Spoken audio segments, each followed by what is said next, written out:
Trump conversa amanhã com Vladimir Putin, o líder russo. No cerne do debate, cobrimos na introdução, o cessar-fogo.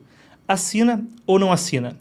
O encontro de amanhã vem depois do enviado de Trump, Steve Witkoff, o mesmo que foi o negociador para o cessar-fogo com o Hamas em Israel, o enviado especial do presidente americano para o Oriente Médio, também se encontrou com Vladimir Putin em território russo na sexta-feira e disse que teve uma discussão positiva baseada em soluções. Segundo Trump, a gente fica no aguardo do que esperar. As palavras do presidente americano são de que muito trabalho foi feito no final de semana. Aspas, Trump falando, queremos ver se conseguimos pôr fim a essa guerra. Ele acredita que há uma chance muito boa de chegar a um acordo de cessar fogo. Ele falou isso naquela mesma viagem que ele fez a bordo do Air Force One, quando ele estava retornando então para casa. Temos algumas imagens dele falando no domingo e algumas imagens de encontros anteriores dele com Putin rodando na tela. Ao ser questionado, então, sobre o que precisaria dar para a Rússia em troca do acordo de paz, o presidente americano disse: falaremos sobre terras, falaremos sobre usinas de energia. Eu acho que já temos muito disso discutido por ambos os lados, a Ucrânia e a Rússia. Nós já estamos falando sobre isso, dividindo certos ativos. Uma das coisas que se espera na discussão é a usina energética de Zaporizhzhia, que está num território ocupado pela Rússia, era uma das principais, a maior em termos de tamanho absoluto, usina nuclear da Europa. E ambos os lados trocaram acusações por quanto seria arriscado combates perto delas. Lembrando, na terça-feira passada, Marco Rubio e Mike Waltz, respectivamente o secretário de Estado e o conselheiro de segurança da Casa Branca, conversaram com o lado ucraniano em Jeddah, na Arábia Saudita. A Ucrânia concordou com um cessar-fogo de 30 dias, o lado ucraniano falava de um cessar-fogo só no ar e no mar, o lado americano veio com essa proposta de um cessar-fogo completo de 30 dias, provisório para tentar avançar as negociações nesse ínterim. Fica então a dúvida. Com o território, a gente não sabe os detalhes, as autoridades dizem que já estão em discussões envolvendo Donetsk, Luhansk, Kherson e Zaporizhzhia. Claro, a gente falava da usina de Zaporizhzhia, que fica por óbvio nesse último território que eu citei. Donetsk, Luhansk, Kherson são regiões no sul e no sudeste da Ucrânia, perto da baía do rio Don, o Donbass, que foi a região que, afinal de contas, deu início a esse conflito, a invasão em escala completa em 2022. As regiões têm uma importância crítica. O Witkoff não revelou até agora quais são os termos russos para acertar o acordo, mas a concessão territorial parece estar na pauta. Sergei Lavrov, o ministro russo das Relações Exteriores, já havia falado antes que conceder os territórios ocupados pela Rússia ao longo do conflito parecia estar fora de cogitação.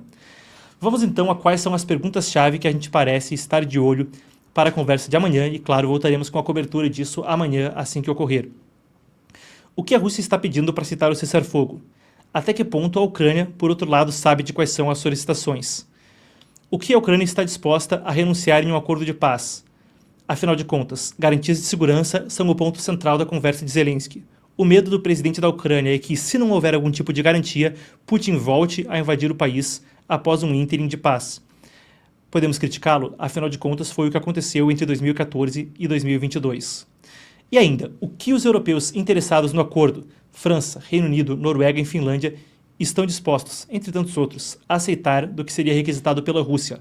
Afinal de contas, a União Europeia também se preocupa pela sua segurança, com o temor de que, ora, se houve uma invasão à Ucrânia, poderia isso acontecer a outros países que já foram parte do Império Russo, da União Soviética, ou ainda a outros países europeus?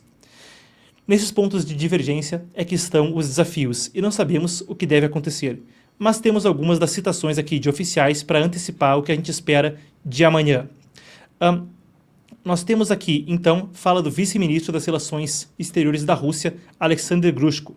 Ele disse hoje que Moscou buscará garantir que a OTAN não aceitará a adesão da Ucrânia de aliança.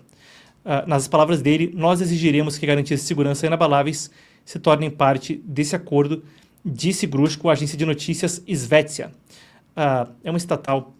Até tinha uma piada antigamente que tinha os dois jornais estatais soviéticos, o Izvestia e o Pravda. Izvestia significa fatos, Pravda significa verdade. Os russos brincavam. Não tem Izvestia no Pravda, nem Pravda no Izvestia. Nem fatos na verdade, nem verdade nos fatos. Do lado ucraniano, Kiev disse que não aceitará um veto ao seu direito de estar na OTAN.